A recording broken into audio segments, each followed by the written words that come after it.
It's a ruling making clear that we should drop the pretense. Anti-discrimination law does not eliminate discrimination. It simply enforces a standard of political correctness. A Manhattan judge ruled Wednesday that kicking a Trump supporter out of a bar does not violate the law, because the law does not protect against political discrimination, reported Fox News. Greg Piatek of Philadelphia claims he was refused service and eventually removed from a New York City bar in January 2017 for wearing a Make America Great Again hat, in a lawsuit against the establishment. The site continued. Anyone who supports Trump, or believes in what you believe, is not welcome here. And you need to leave right now because we won't serve you. Piatek claims the staff of the Happiest Hour told him. Piatek ultimately decided to sue in Manhattan Supreme Court, in NYC, stating that his expulsion offended his sense of being American. While our imperious, activist judiciary deserves much scorn, we shouldn't blame the judge in this case, Justice David Cohen, for ruling against Piatek. He was just doing his job, following the law. You see, anti-discrimination law creates protected groups, and Trump supporters ain't one of them. Such groups are always defined by qualities such as, to use lawmakers' politically correct terminology, sexual orientation, gender, race, ethnicity, gender identity, and religion. Of course, having protected groups implies that all others are unprotected groups. How this isn't a violation of the 14th Amendment's Equal Protection Clause is beyond me. Trying to massage the case, Piatek's lawyer, Paul Lighieri, cited religious discrimination. His client was paying spiritual tribute to the victims of 9/11. The Make America Great Again hat was part of his spiritual belief, Lighieri claimed. Piatek and his pals had, in fact, visited the memorial before the bar, the New York Post informs. Since this religion story was right up there with Seinfeld's Festivus, or maybe Unitarianism, the strategy didn't cut any ice with Justice Cohen. Perhaps the judge can be faulted for his attitude. He stated in his ruling that being escorted out of the bar because of his, Piatek's, perceived support for President Trump is not outrageous conduct. Yet the law is clear, even if clearly wrong. Some may wonder if we could eliminate the problem of discriminatory anti-discrimination law, having protected and unprotected groups, by simply prohibiting all discrimination. But this is wholly unrealistic. Discrimination simply means to choose one or some from among many. To ban it completely would theoretically prevent businesses from excluding even the rowdy or obnoxious or those only partially dressed. It would mean you couldn't discriminate between the qualified and unqualified in hiring.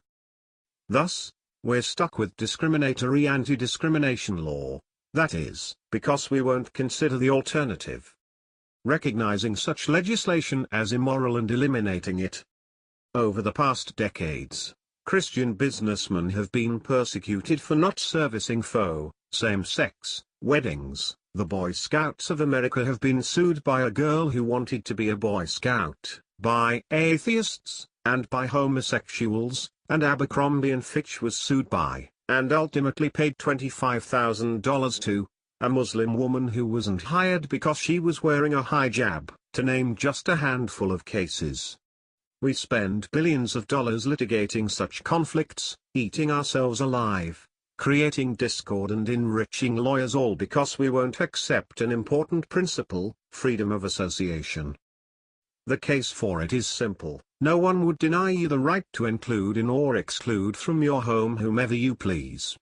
So why should you lose that right simply because you decide to sell clothing, food, cakes, or wedding services out of it? It's still your property, paid for with your money and created by the sweat of your own brow. Is it American to say, you can have your freedom of association, but not if you want to make a living? And what's the case for violating freedom of association and making the government arbiter of acceptable discrimination? A Japanese descent young lady I knew well once related to me that, upon entering a Korean restaurant, she was told, "We don't want your kind in here." She wisely left. After all, why would you want people hostile to you making your food or putting their hands in the dough for your cake? Isn't it better if they can express their distaste for you so you can make a fully informed decision about patronizing them? I'd rather not give my money to those who hate me, anyway. Moreover, is it really true that even racial and sex discrimination are always wrong? A woman gynecologist I know would only hire female assistants because she believed it made her patients more comfortable. My local hardware store provides knowledgeable workers, all men, who render valuable advice on products and how to perform various home repairs.